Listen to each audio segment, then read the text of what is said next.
क्यों गणेश? और आप व्यर्थ चिंतित हो रही हैं, जिसे विस्मय समझकर सभी स्वयं से दूर रखते हैं। महादेव तो उसे भी सप्रेम अपनाते हैं, जिसके कारण वो भयंकर नाग भी उनके भक्त बन जाते हैं। नाग का आभूषण? नहीं, ये उचित नहीं है। नाग शिव का होगा आभूषण, किंतु मेरे प्रिय बलश्रेष्ठ ऐसा नहीं करेंगे। जलंधर जी, कहिए, क्या आप अपने स्नेह से इस नाग को अपना भक्त बना सकते हैं? भक्ति तो शक्ति से ही जागृत होती है। अपनी शक्ति से सबको चुका दूंगा मैं। इस नाग को भी। सर्वश्रेष्ठ ईश्वर किसी के वश में नहीं रह सकता।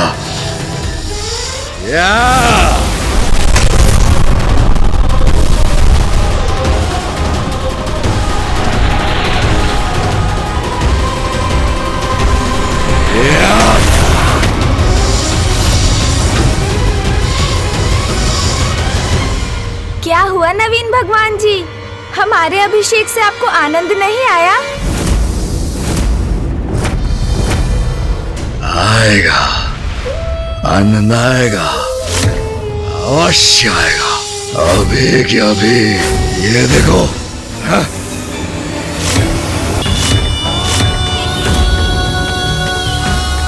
प्रेम से नहीं, आतंक से, अपनी अपार शक्ति से आतंकित करूंगा समस्त संसार को मैं, और सभी को अपना भक्त बनाऊंगा।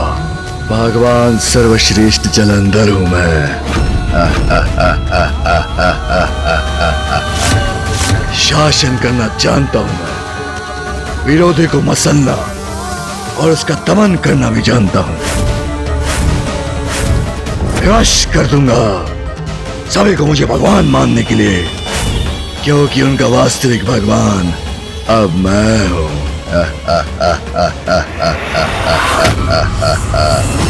नहीं, मैं जलंधर को इस नाग को क्षति नहीं पहुंचाने दूंगा।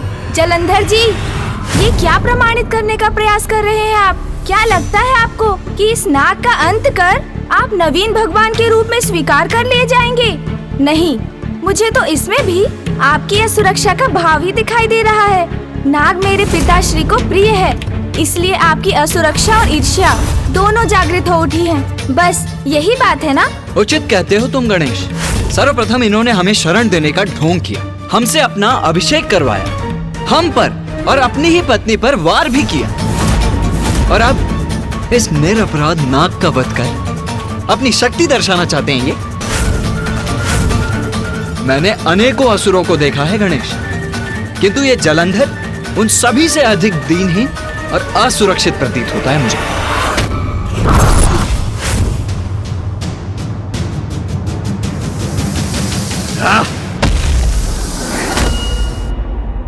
असुरक्षा का भाव नहीं है मुझ में।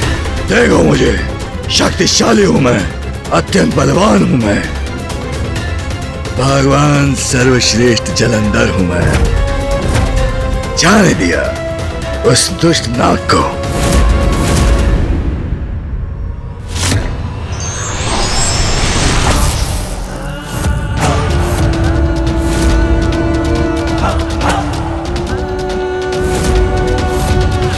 अब बलश्रेष्ठ इन शिव पुत्रों को असुरक्षा के भाव से परिचित करवाएंगे। मात्र कहने से, स्वयं को भगवान घोषित करने से कोई भगवान नहीं बनता। अभी तो भगवान को तो संसार के लिए बड़े दायित्व उठाने पड़ते हैं। जलंधर जी, भगवान बनने योग्य कोई भी कार्य किया है क्या आपने? हाँ, संसार का समस्त चक्र तो महादेव के अनुसार ही चल रहा है। सूर्यदेव पूर्व से ही उदित होते हैं, चंद्रदेव रात्रि में ही अपने प्रकाश से समस्त सृष्टि को प्रकाशित करते हैं। आम के वृक्ष पर आम का ही फल आता है, नदी बहकर सागर में ही विलीन होती है, अग्नि से समस्त संसार को उष्णता ही प्राप्त होती है, और पुष्प सदैव सुगंध ही देते हैं। जीवन के सभी क्रियाकलाप पिताश्री महादेव के द्वारा नियत नियमों पर ही आधारित है। आपने तो मात्र इस मिथ्या कैलाश का निर्माण भर किया है, किंतु आपका आदेश कौन स्वीकार कर रहा है? कौन मान्यता दे रहा है आपको? विशाल आकार लेकर ऊंचे स्वर में स्वयं को भगवान पुकारने से क्या भगवान बन जाएंगे आप? नवीन नहीं, मिथ्या भगवान है आप। संपूर्ण ब्रह्मांड के यदि कोई भगवान है तो वो है महादेव, शिव शंकर, जिन्हें सब भोलेनाथ भी कहते हैं और जिनके अनुसार पूरी सृष्टि कार्य कर रही है। महादेव महादेव महादेव।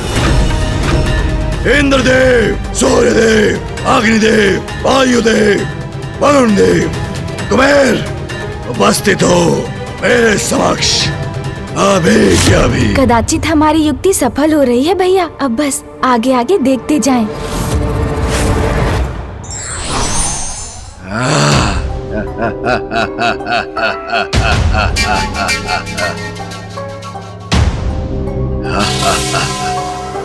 नवीन भगवान जलंधर जी, आपने हमें बुलवाया? हाँ, बुलाया, अवश्य बुलाया। सुनो तुम सभी, तुम्हारा नवीन भगवान होने के नाते मेरा आदेश है तुम्हें, आज से तुम्हारे समस्त कार्य मेरे नियमों के अनुसार होंगे। और वो नियम बहुत सरल है। आज तक तुम जो भी करते आए हो, कल से उसके विपरीत करोगे।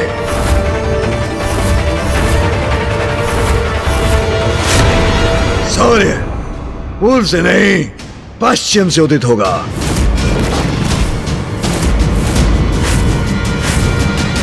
पश्चिम से? किंतु परंतु कुछ नहीं, मेरा आदेश है, उसका पालन करो। और अग्निदेव, तुम शीतल हो जाओ। हवन और यज्ञ में प्रज्वलित नहीं होंगे तुम। और वरुण, तुम अब किसी भी जल के स्रोत में जल प्रवाहित नहीं करोगे।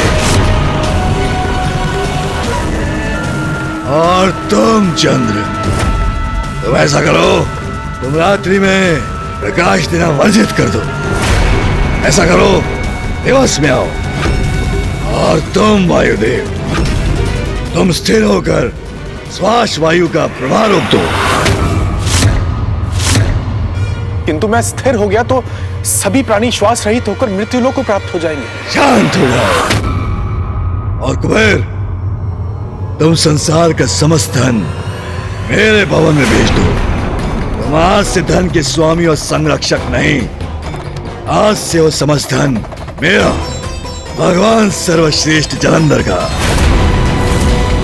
और इंद्रदेव, स्मरण रहे, आज से न विद्युत होगी, न मेघ, न वर्षा। समझ गए? बन गए नियम। भगवान जी, ये कैसे संभव है? हमारे कार्य हमें महादेव ने निर्धारित किए, और यदि हम ये कार्य नहीं करेंगे तो सृष्टि अपना नियमित संतुलन खो बैठेगी, सर्वनाश होगा प्रभु। और हम जो भी कार्य करते हैं, जैसा भी करते हैं, उसके पीछे एक गुण कारण है। और महादेव के अनुसार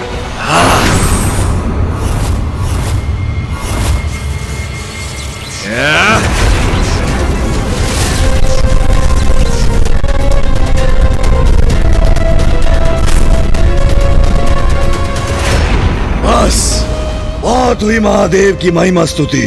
अब मैं हूं महादेव। मैं आज से मेरे समक्ष शिव के नाम का उच्चारण मत करना। कौन है ये शिव?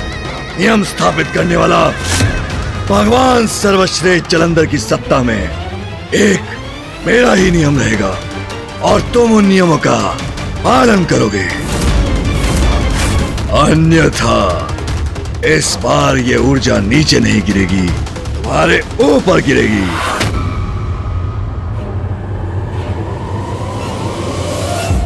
अपने आप को अति महत्वपूर्ण समझने की भ्रांति मत पालो देवताओं, क्योंकि यदि भगवान जलंधर चाहे तो तुम सब के स्थान पे अभी के अभी नवीन देवता स्थापित कर दे।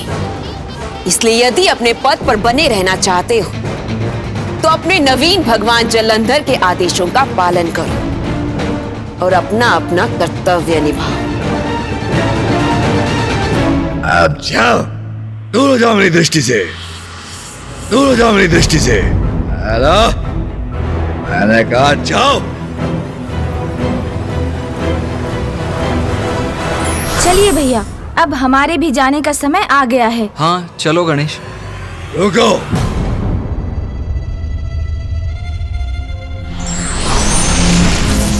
कहाँ जा रहे हो तुम दोनों? उनके पास। किन के पास? अरे उन्हीं के पास। स्पष्ट कहो, किन के पास? विचित्र है आप जलंधर जी, दुविधा में ही डाल देते हैं। स्वयं आदेश देते हैं कि आपके समक्ष उनका नाम मत लेना, और अब उन्हीं का नाम लेने के लिए विवश भी कर रहे हैं।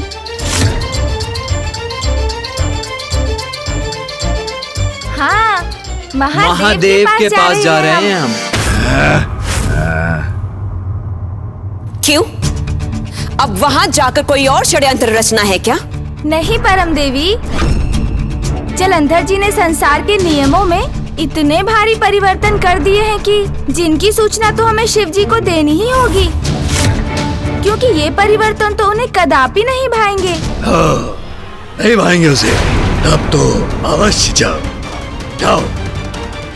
हाँ, उससे कहना मत भूलना, अति शीघ्र नवीन भगवान सर्वश्रेष्ठ जलंधर शिव के भी नवीन कर्तव्य निर्धारित करेंगे।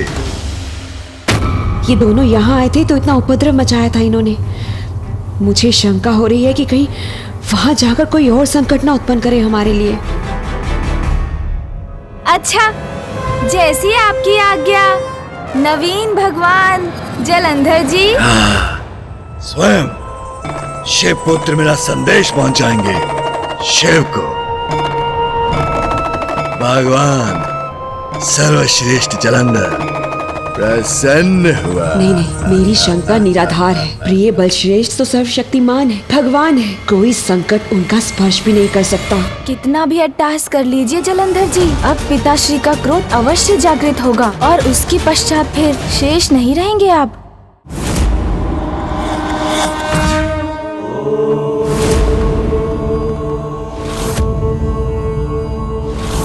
पिताश्री।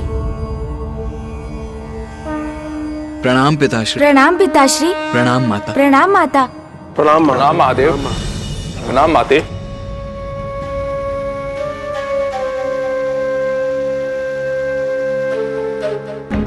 क्या हुआ? आप सभी इतने चिंताग्रस्त क्यों हैं? वो पिताश्री, सभी देवता अपने अपने संशय दूर करने के लिए आपके समक्ष प्रस्तुत हुए हैं। संशय? कैसा संशय देवराज? देवगण? देव, मुझे आपसे ज्ञात करना था कि मैं अपने वज्र का क्या करूं। वज्र का क्या करूं? यह कैसा प्रश्न है देवराज? आपको ज्ञात नहीं है? क्षमा कीजिए महादेव, मैं बताता हूं। वास्तव में मुझे अपने वज्र की आवश्यकता नहीं, क्योंकि अब ना मेघ होंगे, ना वर्षा होगी और ना विद्युत, और उनसे आने वाले तूफान भी नहीं होंगे। तो महादेव, मेरा वज्र तो व्यर्थ ही हुआ ना। मैं सोच रहा था क्यों ना इसे आप ही के समक्ष छोड़ दूं। और हाँ महादेव, यदि आप अनुमति दें तो मैं स्वर्गलोक के राजभवन को भी बंद कर देता हूं। ये क्या कह रहे हैं देवराज? प्रभु, इंद्रदेव की तरह मुझे भी कुछ कहना है। मैं अपने रथ का क्या करूं? और सूर्यलोक का? मैं सोच रहा था कि मैं अपने रथ को यहीं आपके पास ही छोड़ देता हूं, कैलाश में। हाँ महादेव, और चंद्रलोक का क्या करें? मुझे भी बताने की कृपा करें। प्रभु, अब जब समुद्र और नदियों का अस्तित्व ही नहीं रहेगा, तब मैं भी सोच रहा था कि आपसे अनुमति लेकर तब के लिए चला जाता। अब तो यही उचित है वरुण देव, सर्वथा उचित है। अब संपूर्ण प्राणी, पशु पक्षी, जीव जंतु श्वास रहित होकर अपना जीवन त्याग रहे हों। मुझसे उनकी ये दशा नहीं देखी जाएगी। अब तो महादेव अनुमति दें तो मैं भी कहीं दूर निकल जाऊं। महादेव, क्या मैं नंदी और गणों की सहायता ले सकता हूं? ये सब क्या हो रहा है? कोई बताएगा मुझे? हाँ हाँ कुबेर देव जी, भैया और मैं भी आपकी सहायता करेंगे, क्योंकि अब नवीन कैलाश तक सृष्टि का समस्त धन कोष पहुँचाना कोई सरल कार्य तो नहीं। आपको जितनी भी सहायता प्राप्त होगी कम ही होगी कुबेर जी। बस शांत हो जाइए आप सभी। क्या आप में से कोई एक बताएगा कि यहाँ क्या हो रहा है? या आप सभी क्या कह रहे हैं? हाँ देवराज, जलंधर की धूर्तता का उत्तर हमें चतुराई से देना होगा, और चतुराई इसी में है कि हम सब मिलकर उनकी प्रशंसा करें, उसके अहंकार को बढ़ावा दें, जिससे वो पिताश्री को चुनौती देकर उनसे युद्ध करे और विनाश के मुख में प्रवेश कर जाए। पिताश्री, मैं क्षमा चाहता हूँ और मुझे पूर्ण विश्वास है कि आप मुझे अवश्य क्षमा कर देंगे, किंतु मुझे और अन्य देवताओं को ये सब करना पड़ा, आपसे ये सब कहना पड़ा, क्योंकि जलंधर की समस्या का हल तो युक्ति से ही संभव था, जिससे कि आप स्वयं उनको दंड देने के लिए तत्पर हो जाएं। आपको मैं बताता हूँ पिताश्री, जलंधर जी ने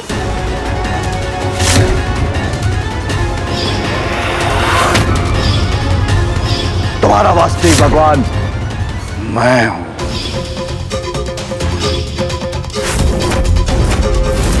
मेरा आदेश है तुम्हें, आज से तुम्हारे समस्त कार्य मेरे नियमों के अनुसार होंगे।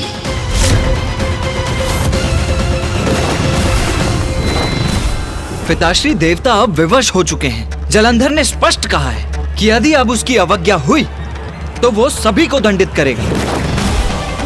ये सत्य है पिताश्री, किंतु आपने तो पूर्व में ही स्पष्ट कर दिया था कि आप न जलंधर से कुछ कहेंगे न उनके विरुद्ध कुछ करेंगे। हाँ, मैंने अवश्य कहा था, जब तक वो सृष्टि को हानि नहीं पहुंचाएगा, जब तक कोई बड़ा अपराध नहीं करेगा, तब तक मैं उसे दंडित नहीं करूंगा। उचित है प्रभु, किंतु प्रतीत तो ये हो रहा है कि उसका बड़ा कदम किसी बड़े अपराध से कम नहीं। हमारा देवत्व व्यर्थ हो गया प्रभु, इसीलिए हमारे होने न होने से और देवता पद पर आसीन होने न होने में कोई अंतर नहीं है प्रभु। अब तो अतिशीघ्र इस सृष्टि का सर्वनाश निश्चित।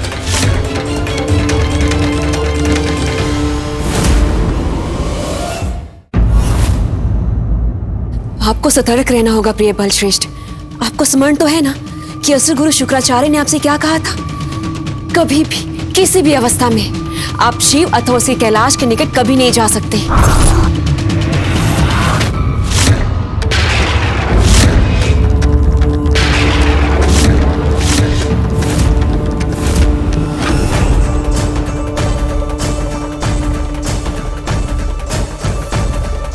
सृष्टि के चक्र को विपरीत दिशा में चलाकर उसके सभी नियमों को भंग कर जलंधर ने वो अपराध किया है जिसका दंड उसे अवश्य प्राप्त होगा।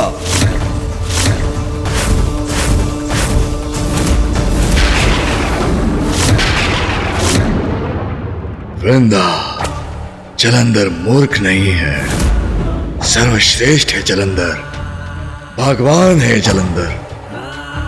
वृंदा, तुम निश्चिंत रहो, मैं स्वयं वहां कदापि नहीं जाऊंगा, किंतु यदि किसी ने मुझे चुनौती दी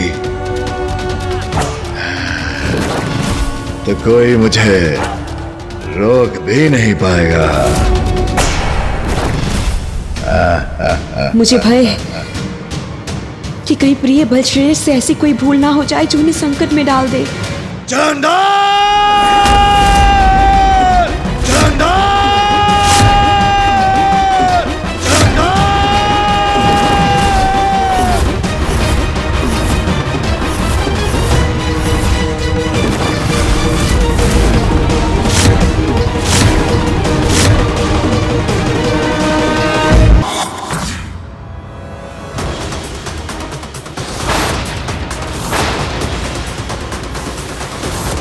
नहीं, मुझे महादेव को रोकना ही होगा, अन्यथा अनर्थ हो जाएगा।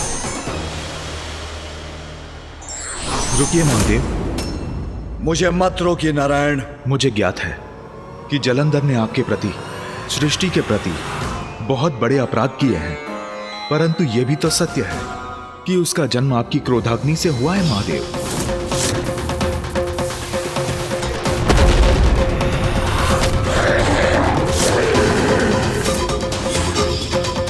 यदि उसमें आपके क्रोध का अंधकार है तो आपकी अच्छाई के प्रकाश का अंश भी अवश्य होगा। हाँ महादेव, और अच्छाई और बुराई तो सभी में होती है, केवल उसके भीतर की अच्छाई को जागृत करने की आवश्यकता है। महादेव, मुझे एक अंतिम अवसर दीजिए।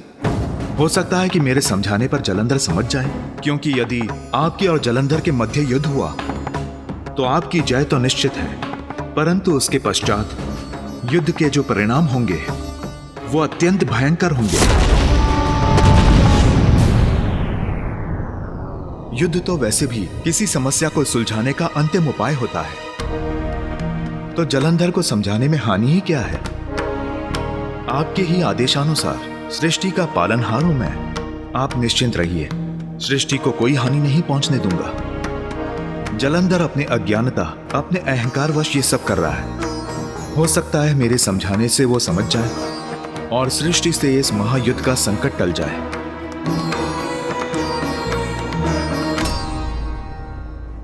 अब मैं कैसे हस्तक्षेप करूं पिताश्री और मामा जी के मध्य? उचित है नारायण, स्मरण रखना ये उसका अंतिम अवसर होगा। आप निश्चिंत रहिए महादेव, यदि जलंधर मेरे समझाने पर भी नहीं समझा तो सबसे पूर्व उसे मुझसे युद्ध करना होगा और मैं ही उसका शीश विलग भी करूंगा।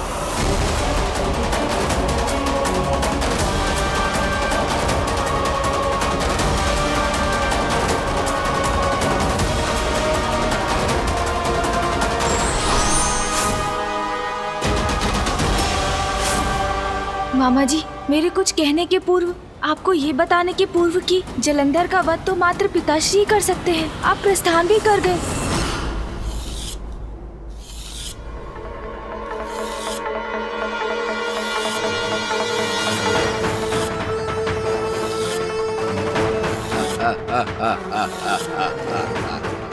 कहाँ छिपे हो तुम? बाहर क्यों नहीं आते सर्प? भस्मधारी, भस्म करूंगा तुझे। मारा! भगवान सर्वश्रेष्ठ जलंधर का संयम टूटा है। भगवान से प्रतीक्षा करवाना उचित नहीं। इसका उचित दंड दूंगा तुम्हें मैं।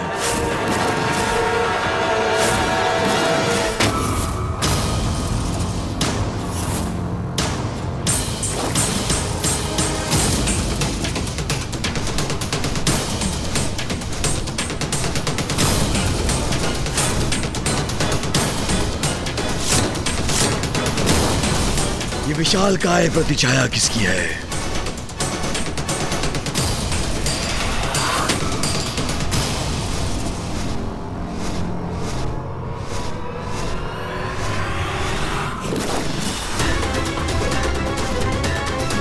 कौन है विशाल काय पक्षी जो मुझ पर मंडराकर अपनी मृत्यु को आमंत्रित कर रहा है?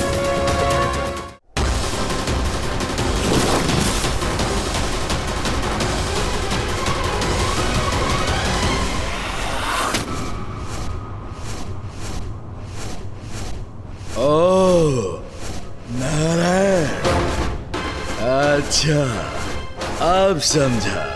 पराजय के भय से तुम्हारा वो शिव स्वयं नहीं आ सका तो उसने तुम्हें भेज दिया मुझसे युद्ध करने।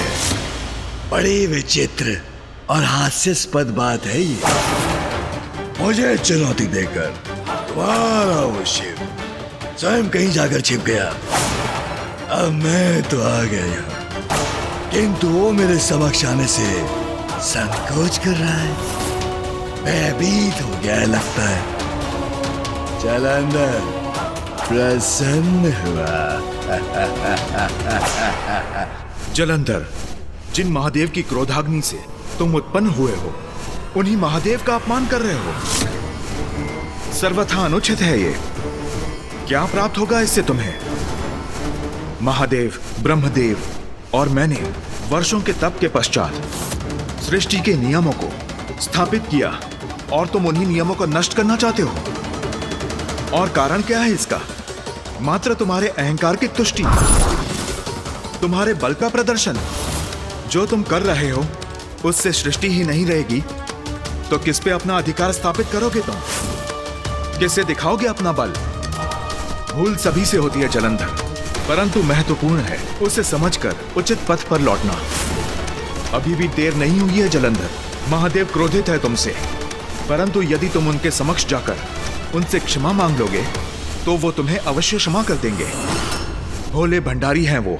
अहंकार त्याग दो जलंधर, जाओ उनके शरण में, क्षमा मांग लो उनसे। टाल दो इस महायुद्ध को और अपने सर्वनाश को। सर्वनाश सर्वनाश होगा, अवश्य होगा, किंतु मेरा नहीं, तुम्हारे शिव का। पराजित करूंगा शिव को और फिर वैकुंठ आऊंगा। उचित कहा ना नारायण, शरण में तो आना होगा, मुझे नहीं, तुम सबको मेरा शरणागत बनना होगा। भगवान सर्वश्रेष्ठ जलंधर हूं मैं, जलंधर हूं मैं, जलंधर हूं मैं, जलंधर हूं मैं। पराजित करूंगा तुम त्रिदेवों को मैं।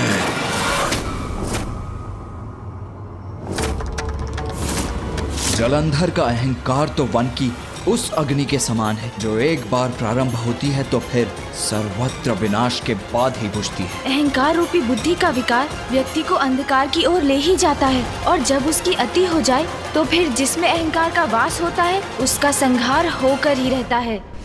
मैं इस विचार से यहाँ आया था जलंधर कि तुम्हें तुम्हारी रक्षा का एक अवसर दूंगा, परंतु प्रतीत होता है तुमने वो अवसर भी खो दिया है। तुम कौन होते हैं मेरी रक्षा करने वाले? तुम करोगे मेरी रक्षा?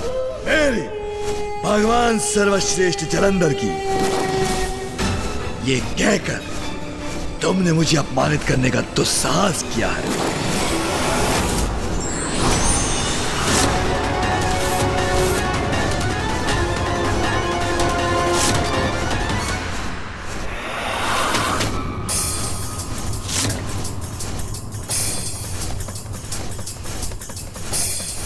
गरुड़,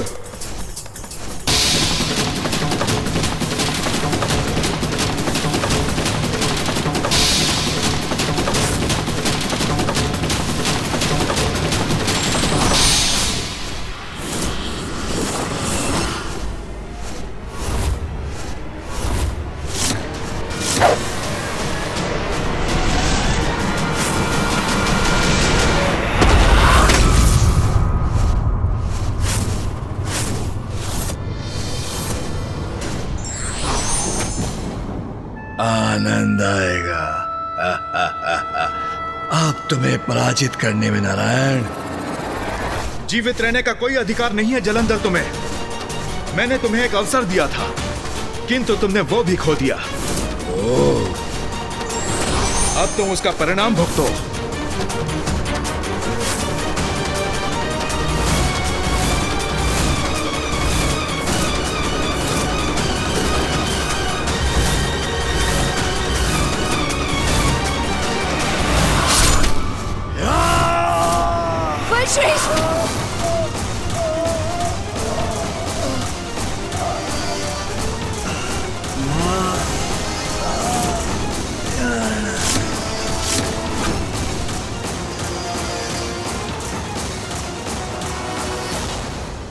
नारायण ने जलंधर का अंत कर दिया।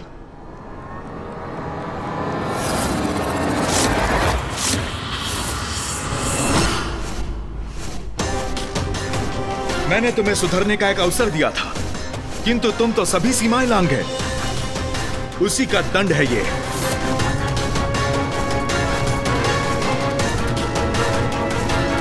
गरुड़,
देखो, मुझे कुछ नहीं हुआ।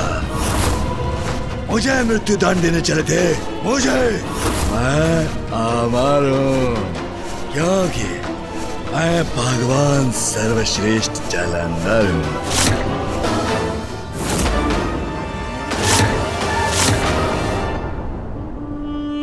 कुछ नहीं हो सकता मेरे प्रिय बलश्रेष्ठ को।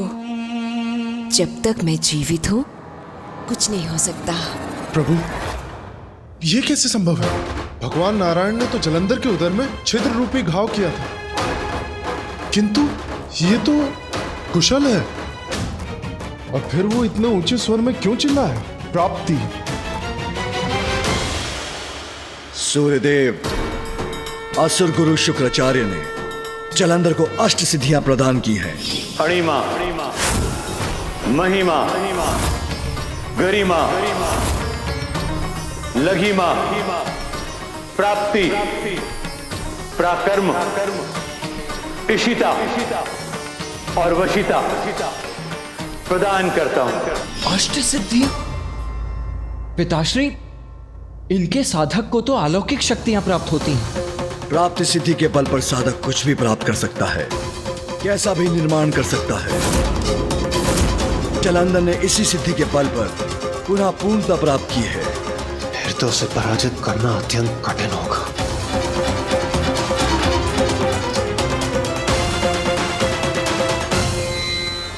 किंतु इतने सशक्त प्रहार के बाद भी वो सिद्धि का प्रयोग करने में सक्षम है, इसका आश्चर्य भी है मुझे।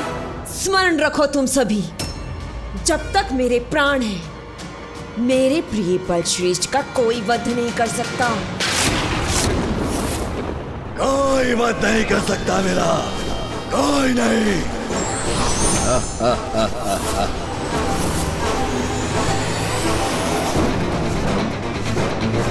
नारायण पुनः मेरी ओर आने का दुस्साहस कर रहा है। वाशिदा, वाशिदा, वाशिदा, वाशिदा, वाशिदा।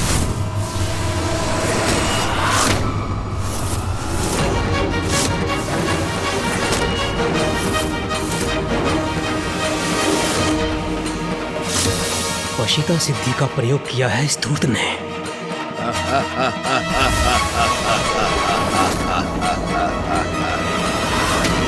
इस दुष्ट जलंधर ने तो अपनी सिद्धि का प्रयोग कर गरुड़ को सम्मोहित कर अपने वश में कर लिया है।